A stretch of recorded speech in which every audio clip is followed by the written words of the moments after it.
What's going on, YouTube? You already know who it is if you've been keeping up with my channel or watching any of my videos. Um, and you know what I do when I come on here. I come on here to vent, talk about some things, express myself, get some things off of my chest. So I'm gonna get into it, and I don't care if people are saying, "Ha ha, he's still talking about this shit," or he's still going through some stuff. That it doesn't matter. Like it really doesn't matter. I'm gonna talk about this shit because I need to get it off of my chest. Um, well, I'm trying to find the right words to say. Like I said, people are probably watching my videos. People that don't really care for me, and this is probably gonna be comedy to them, and it's fine. Like you could go ahead and laugh at it. It's not the case. I'm actually having a good time. You know what I mean? Because everything that happens in life is a lesson. You know, everything that happens in life, uh, there's gonna be ups and downs in life. You know what I mean? There's a lesson to be learned. You know, but what you might think is a down is actually probably something that's good for you.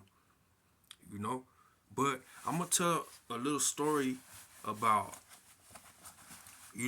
my little job that I had. And I was holding it down for a good amount of time.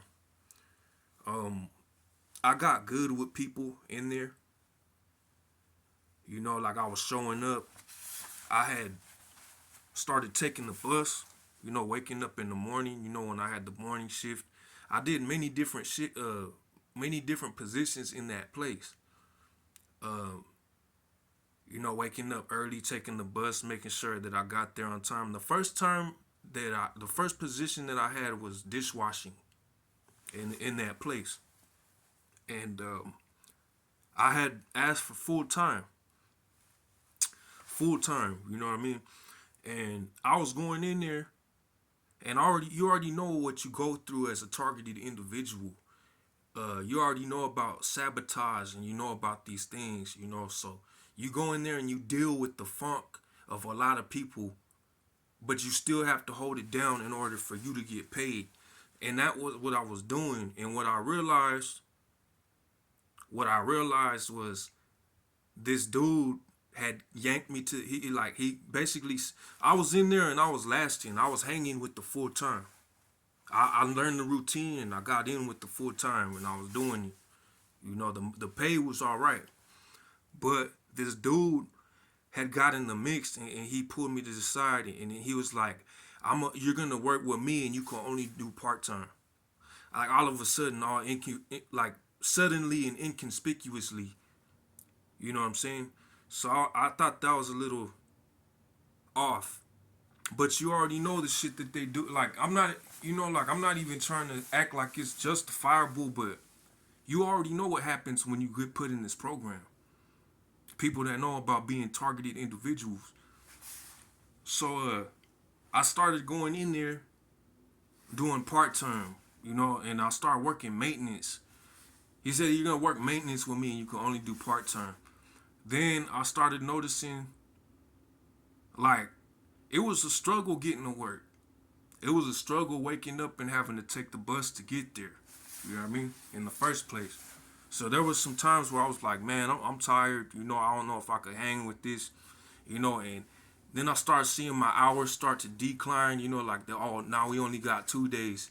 And it was this dude in there. He was like, he like a friend of me. If you don't know what that is, a friend and an enemy. Like, it's like a passive aggressive like person, like a friend of me.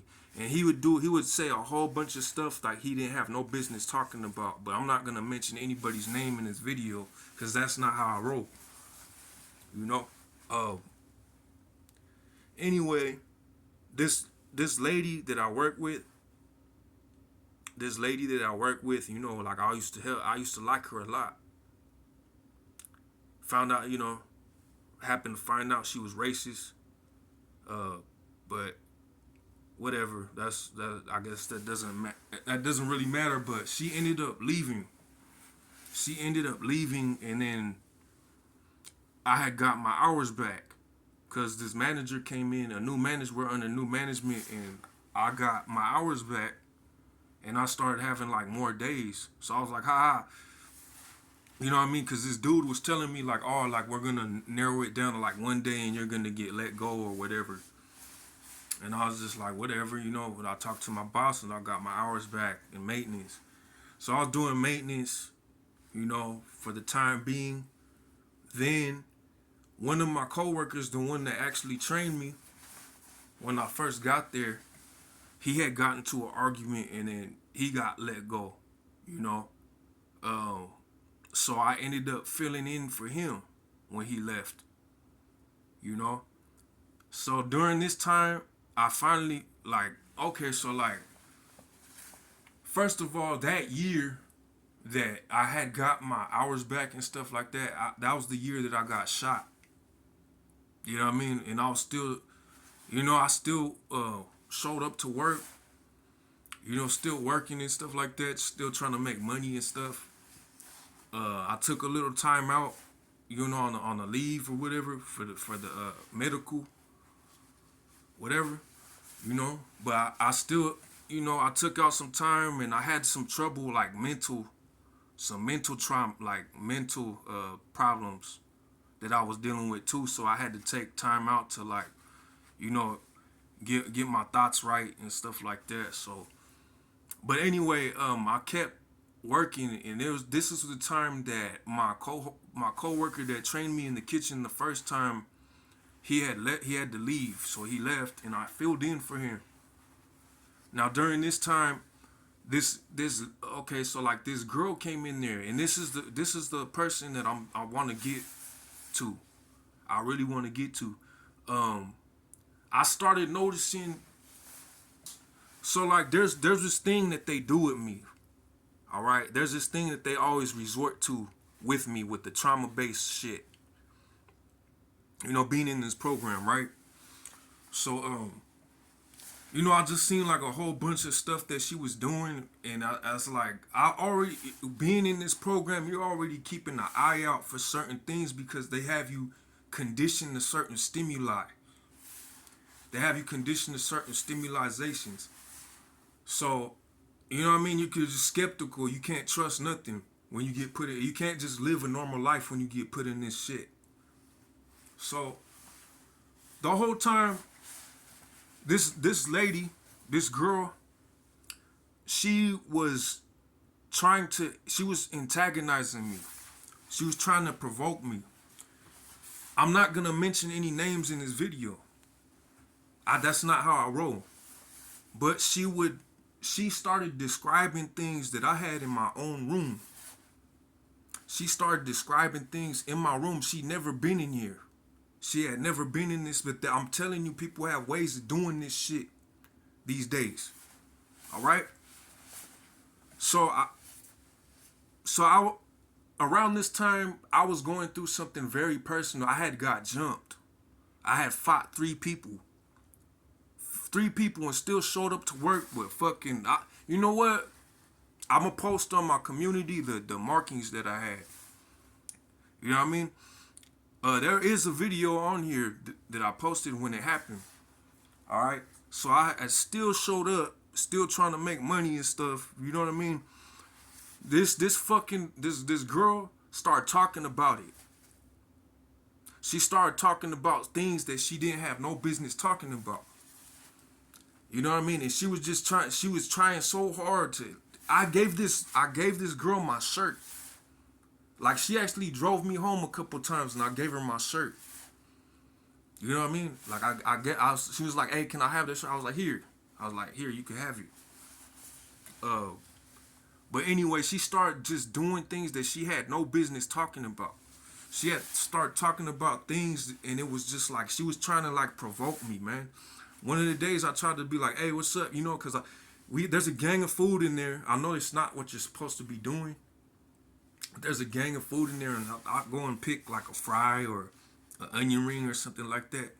And she didn't like me. I could tell that she just really didn't care for me that much. And there was a lot of females in that place there's a lot of females in that spot, and I would always like laugh, and like they were laughing too. You know what I mean? We're all having a good time. Like, so it's I can admit, you know what? Like I told you that I was really stressed out. I was really stressed out around this time. I had got to a point where I was feeling delirious. I had fought 3 people. I had just got shot. The only thing that was keeping me in the good spirits, like keeping me going was like alcohol and music. That was the only thing that I was really resorting to keep on showing up. So it's just like I did, like I did. You, you know, um, there was somebody that I used to work with that used to come in smelling like you could light him, like if you lit a match, like he'd fucking catch on fire because that's how much he drank. And I didn't say shit because I don't say nothing. You know what I mean? I don't do that. The only thing, I was really in a stressed out position. I finally got my car rolling. After I spent the little money that I had, I could barely spend it on myself. Barely spend it on myself. Just going through all of this shit. Finally got my car rolling. Had to put a whole bunch of shit into it because it's been sitting for so long. And this fucking girl she kept fucking like, you know how they do with the gaslighting and the insinuations? She was like, every time I looked, like she was just like she was like, look, I catch her staring at me with a fucking like a just a hateful face. And she felt like she could just yell at me in there. Like everybody was kissing her ass and shit. Like, hey, don't talk to him or whatever. Like she was trying to get people, like trying to make people like not talk to me in there. So the whole time in there, I was feeling some type of pressure. But I was still showing up. But anyway, I was washing, the machine broke. I washed shit by hand.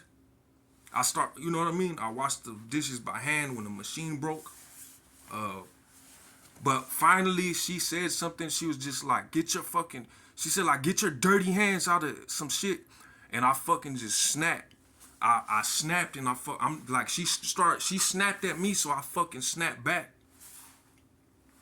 And she went and she snitched to the boss. Said that I fucking threatened her life. Like I threatened her fucking life. After I gave her my shirt and I went to her and I told her like I would never fucking do anything. First of all, what kind of shit would that make somebody look like a fucking man doing something to a woman?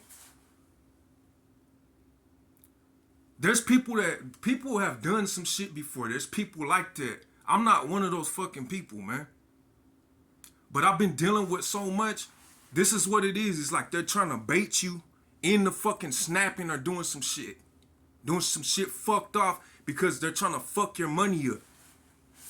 They're trying to fuck your life up. So anyway, that's how I ended up losing a job because of that fucking bitch. You know what I mean? And it's just like, man. But it's like, man, you don't gotta worry about me doing nothing to your motherfucking ass. Now fuck that place, man. There's some new dude that got hired in there or some shit, like trying to do some, they try to do some weird, you know how they do that doppelganger effect? They try to do some doppelganger shit, so it's like they trying to fucking throw you off your period. They do some shit, they do weird shit to fuck with your mind. It's all psychological. It's psyops. But he started trying to tell me something about her. Like, fool, I've been working here before both of you motherfuckers showed up. You know what I mean? And she's not about to fucking start yelling at me like that. She ain't about to talk to me like that, bro. You know what I mean? They're trying to come up to me and say, hey, man, don't do that. Like, who the fuck are you? You know what I'm saying? Like, oh, man, I ended up losing my job because of that girl, man. But anyway, that's just my fucking side of the story.